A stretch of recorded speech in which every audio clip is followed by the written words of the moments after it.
का, आस और विश्वास का, जन जन के जीवन की खुशहाली का दर्पण, जन जन के जीवन की खुशहाली का दर्पण। ये है कृषि दर्शन, ये है कृषि दर्शन, ये है कृषि दर्शन। जय किसान, जय राजस्थान, जय भारत। भारत सरकार के कृषि मंत्रालय के कार्यक्रम कृषि दर्शन में मैं चंचल करती हूँ आप सभी किसान भाई बहनों का स्वागत। नमस्कार। किसान भाइयों, कहते हैं कि जो अपने हौसलों से नित नए निर्माण करते हैं, सफलता के सतत वो ही नए प्रतिमान गढ़ते हैं। सफलता के लिए लक्ष्य पर नज़र रखना, दृढ़ निश्चयी होना, हौसला रखना तो बहुत ज़रूरी है। साथ ही साथ ज़रूरी है नवाचारों को जानना और समय के साथ उन नवाचारों को अपनाना। इसीलिए तो कृषि दर्शन में भी हम खेती और पशुपालन से जुड़े नवाचारों की जानकारी आपके लिए लेकर आते हैं और साथ ही साथ विशेषज्ञों से आपकी मुलाकात करवाते हैं। इसी उद्देश्य को ध्यान में रखते हुए आज हम पशुपालन से जुड़े नवाचार आपके लिए लेकर आए हैं। मगर उससे पहले आइए देखते हैं खबरें खेती की। किसान भाइयों नमस्कार, खबरें खेती की में आप सभी का स्वागत है। आइए शुरुआत करते हैं खेती से जुड़ी आज की खास खबरों के साथ। प्रधानमंत्री मोदी ने किसानों को 35 नई फसलों की वैरायटी समर्पित की।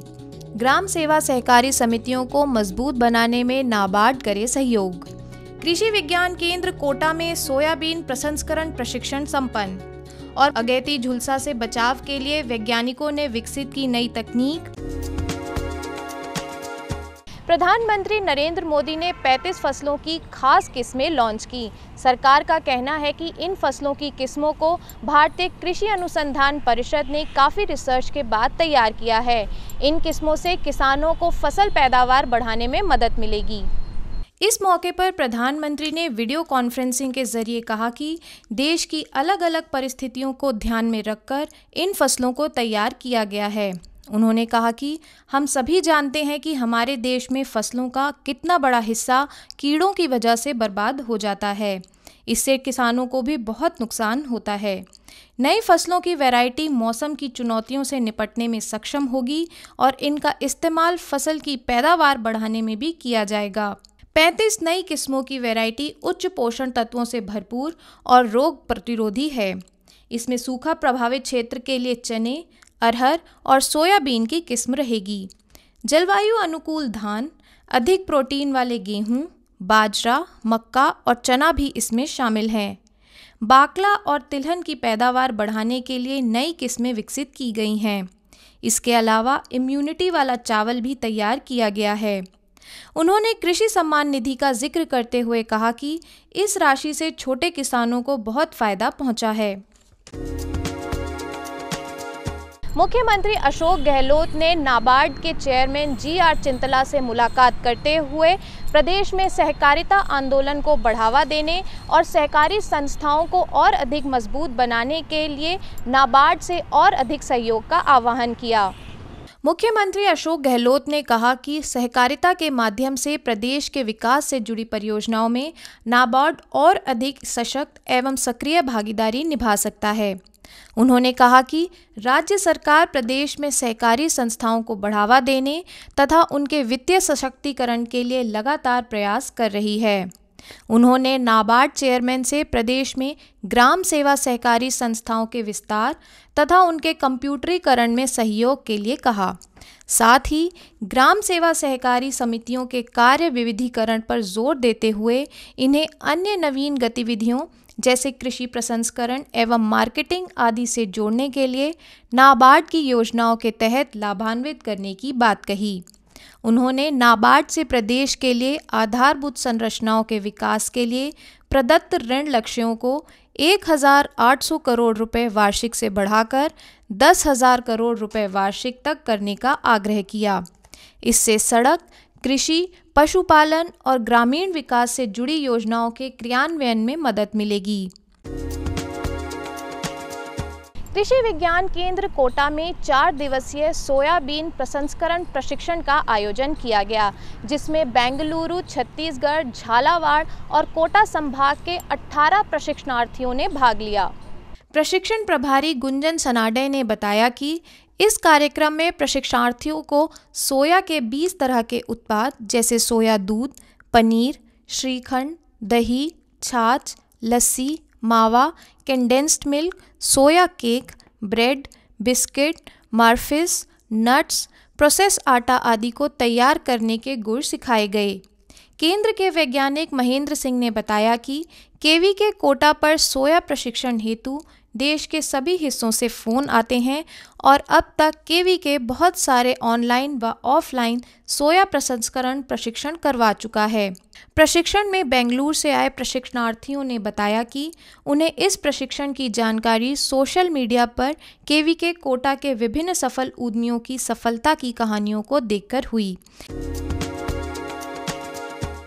आचार्य नरेंद्र देव कृषि एवं प्रौद्योगिकी विश्वविद्यालय अयोध्या के कृषि वैज्ञानिकों ने अगैती झुलसा के इलाज के लिए बैक्टीरिया कल्चर तैयार किया है। वैज्ञानिकों के अनुसार यह कल्चर झुलसा के प्रति 99% कारगर है। इस कल्चर को विकसित करने वाले वैज्ञानिक डॉक्टर आदेश कुमार ने बताया कि झुलसा रोग से फसल को बचाने के लिए हमने यह बैक्टीरिया कल्चर तैयार किया है, जिसकी मदद से फसलों को बचाया जा सकता है। उन्होंने बताया कि हमने मिट्टी से ही इस बेमिसाल सीरियम बैक्टीरिया को निकाला और लैब में इसे झुलसा रोग फैलाने वाले फंगस के खिलाफ परीक्षण किया। हमने देखा कि 99% तक यह झुलसा रोग के खिलाफ है। उसके बाद भी हमने कई परीक्षण किए, जिसका बहुत अच्छा परिणाम मिला। हमने इस बैक्टीरिया कल्चर को भारतीय कृषि अनुसंधान परिषद के राष्ट्रीय कृषि उपयोगी सूक्ष्म जीव कल्चर संग्रह मऊ में भेजा, जहां इस पर परीक्षण किया गया, जो कि पूरी तरह कारगर है। हमारे किसान भाइयों को अपनी जिंसों के उचित मूल्यों का इंतजार हमेशा रहता है, जिससे उनकी आर्थिक स्थिति मजबूत होती है। आइए देखते हैं प्रदेश की प्रमुख मंडियों में प्रमुख जिंसों के बाजार भाव।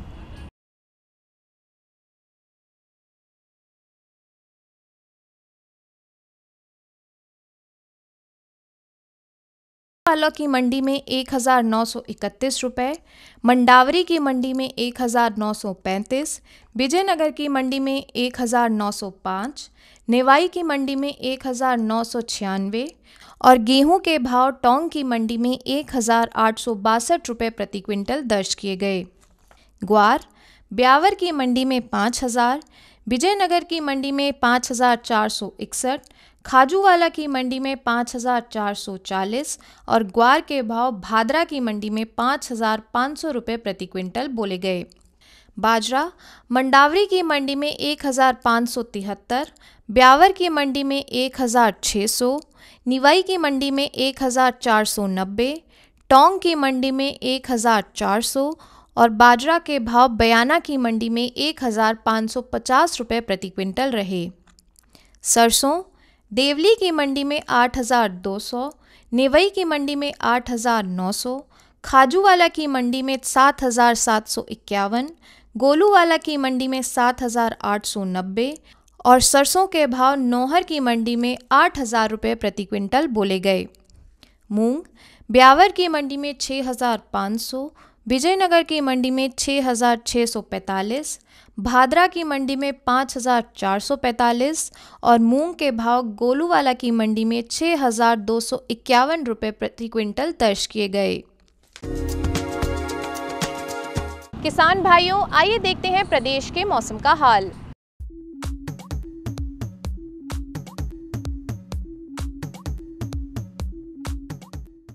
मौसम विभाग के अनुसार बंगाल की खाड़ी में बने नए लो प्रेशर सिस्टम के असर के कारण आने वाले 48 घंटों में प्रदेश के जोधपुर और बीकानेर संभाग में हल्की से मध्यम दर्जे की बरसात होने की संभावना है। आइए देखते हैं प्रदेश के प्रमुख जिलों का आज का तापमान। जयपुर अधिकतम तापमान 33 डिग्री सेल्सियस, न्यूनतम 25 डिग्री सेल्सियस। अजमेर अधिकतम 32 डिग्री सेल्सियस, न्यूनतम 24 डिग्री सेल्सियस। कोटा अधिकतम 32 डिग्री सेल्सियस, न्यूनतम 26 डिग्री सेल्सियस। बीकानेर अधिकतम 34 डिग्री सेल्सियस, न्यूनतम 26 डिग्री सेल्सियस और अंत में जैसलमेर ज़िले का आज का अधिकतम तापमान 35 डिग्री सेल्सियस और न्यूनतम तापमान 26 डिग्री सेल्सियस दर्ज किया गया। किसान भाइयों, खबरें खेती की में आज इतना ही। आप देखते रहिए कृषि दर्शन। नमस्कार।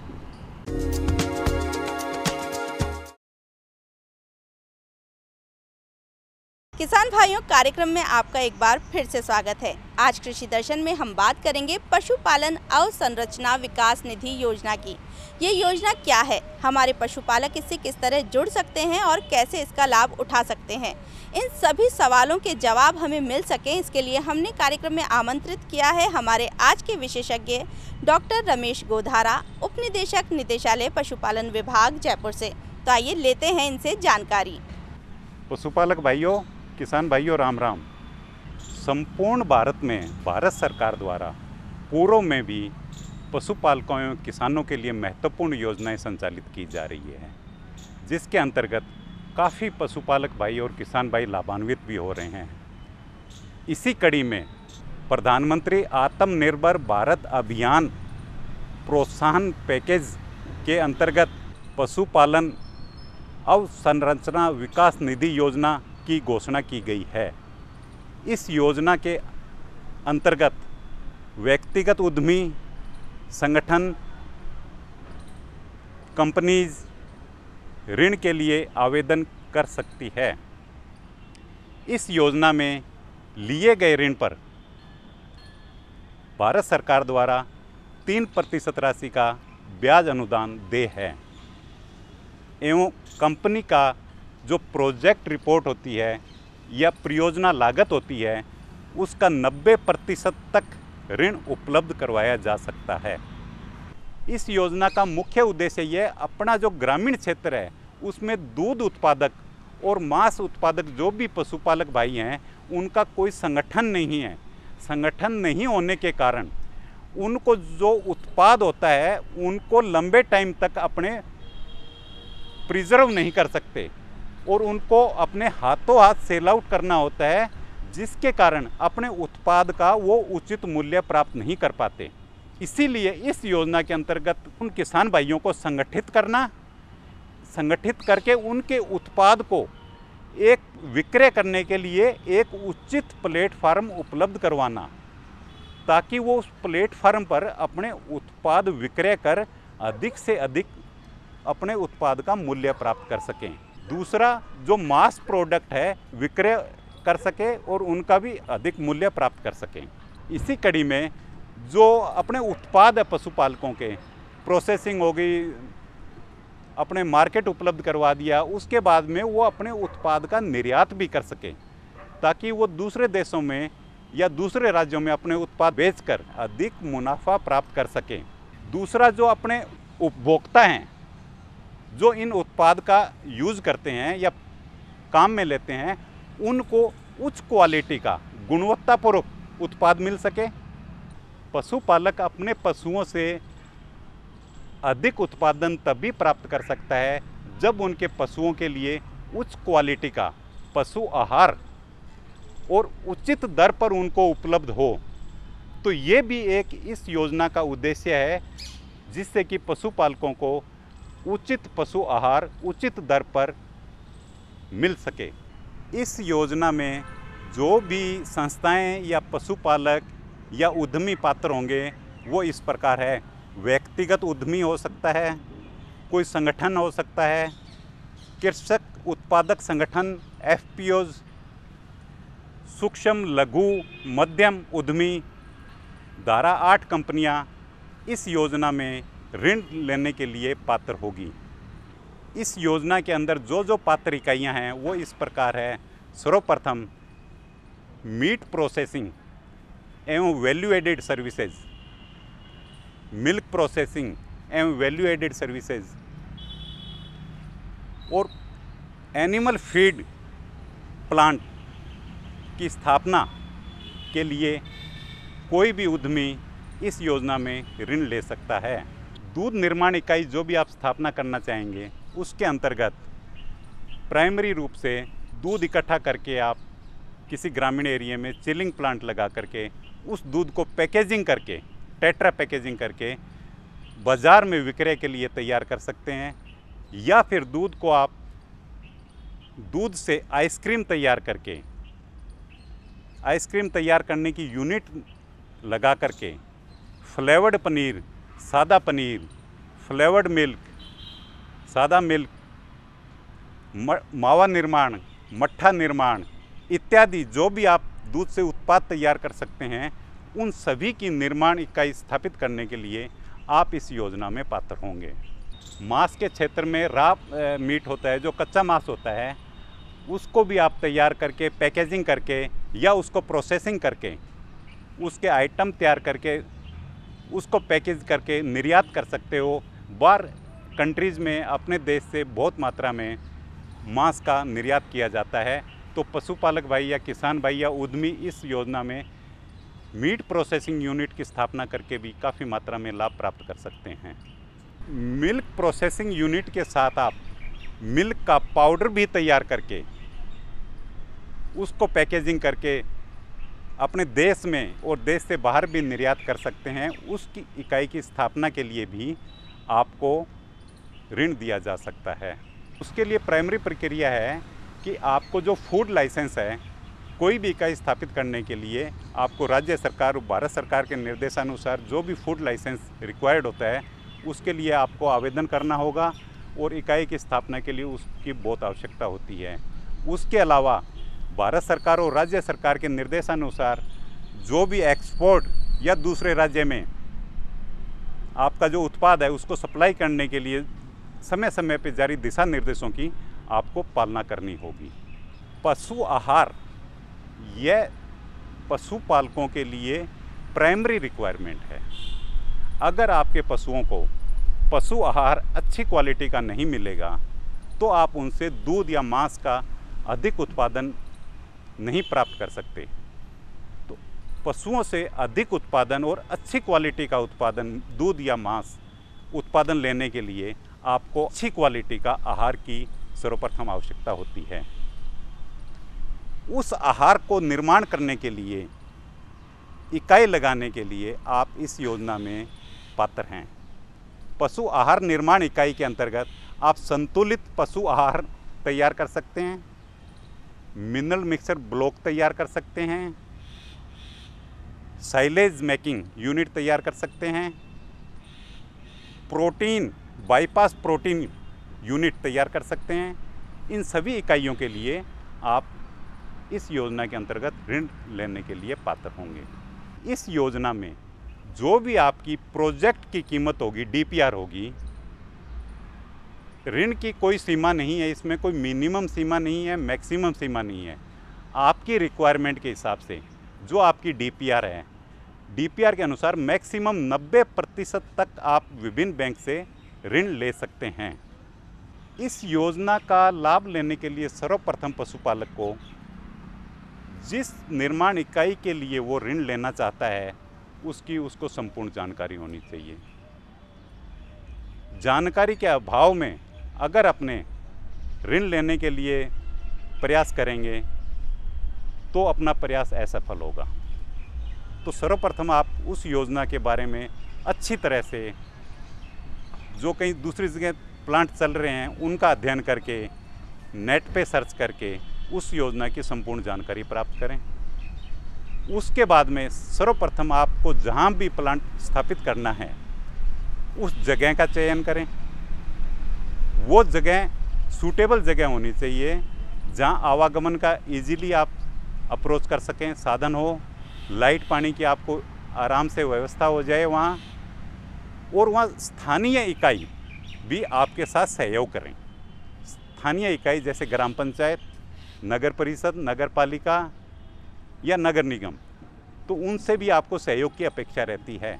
तो स्थान चयन करने के लिए आप इन बातों का ध्यान रखें। पशुपालक को स्थान का चयन हो गया, उसके बाद में उसको अपने प्रोजेक्ट की डीपीआर, डिटेल प्रोजेक्ट रिपोर्ट तैयार करनी होगी, जिसमें उस प्रोजेक्ट की पूरी रूपरेखा तैयार की जाएगी। आपने प्रोजेक्ट को कैसे स्थापित करना है, प्रोजेक्ट कितने साल चलेगा, प्रोजेक्ट की प्राइमरी कीमत कितनी आएगी, पहले 2 साल में प्रोजेक्ट को रन करने के लिए आपको कितनी राशि की आवश्यकता होगी, इन बिंदुओं को, और उसके बाद में जब आपकी इनकम शुरू हो जाएगी तो आप उस प्रोजेक्ट के अंदर लिए गए ऋण को किस हिसाब से वापस जमा करवा पाएंगे। तो इसी रूपरेखा को तैयार करके ध्यान में रखते हुए आपको प्रोजेक्ट रिपोर्ट तैयार करनी होगी। प्रोजेक्ट रिपोर्ट जैसे तैयार होगी आपकी, उसके बाद में आपका स्थान का भी चयन हो गया। स्थान का चयन होने के बाद में आपको स्थानीय निकाय से सहमति पत्र लेना पड़ेगा। प्रदूषण बोर्ड है जो अपना, उससे भी सहमति पत्र चाहिएगा अपने को। लाइट पानी का भी अपने इकाई स्थापित हो जाए, लाइट पानी का अपने को कनेक्शन मिले, इसलिए अपने को बिजली विभाग, पानी विभाग से भी सहमति पत्र लेना पड़ेगा। और श्रम, जब आपने इकाई लगाई है तो इकाई में मजदूर भी काम करेंगे, तो उन मजदूरों को काम में लेने के लिए उन पर कौन कौन से नियम लागू होते हैं, उन नियमों की भी अपने को जानकारी होनी चाहिए। उन नियमों की जानकारी एवं श्रम विभाग से भी अपने को सहमति पत्र अगर मिल जाए तो अच्छा रहेगा। लिया गया ऋण को अधिकतम अवधि, पूरी अवधि 10 साल मानी गई है इसमें, जिसमें प्राइमरी जो 2 साल है उसमें ये होगा कि जो आपने ऋण लिया है उसमें मूलधन न दिया जाकर सिर्फ ब्याज का ही भुगतान किया जाएगा, ब्याज की ही इंस्टॉलमेंट दी जाएगी। 2 वर्ष के पश्चात मूलधन प्लस ब्याज को जोड़ के जो आपकी इंस्टॉलमेंट बनेगी वो इंस्टॉलमेंट जमा करवाई जाएगी। अगर आप किसी भी रूप में इंस्टॉलमेंट जमा कराने में विफल रहे या डिफ़ॉल्टर हो गए या आपका खाता एनपीए हो गया तो आपको भारत सरकार द्वारा ब्याज अनुदान नहीं मिल पाएगा। उद्यमी, व्यक्तिगत उद्यमी इस योजना का लाभ लेना चाहता है तो उसको आवेदन करने के लिए जिन मूल दस्तावेजों की आवश्यकता होगी वो इस प्रकार हैं।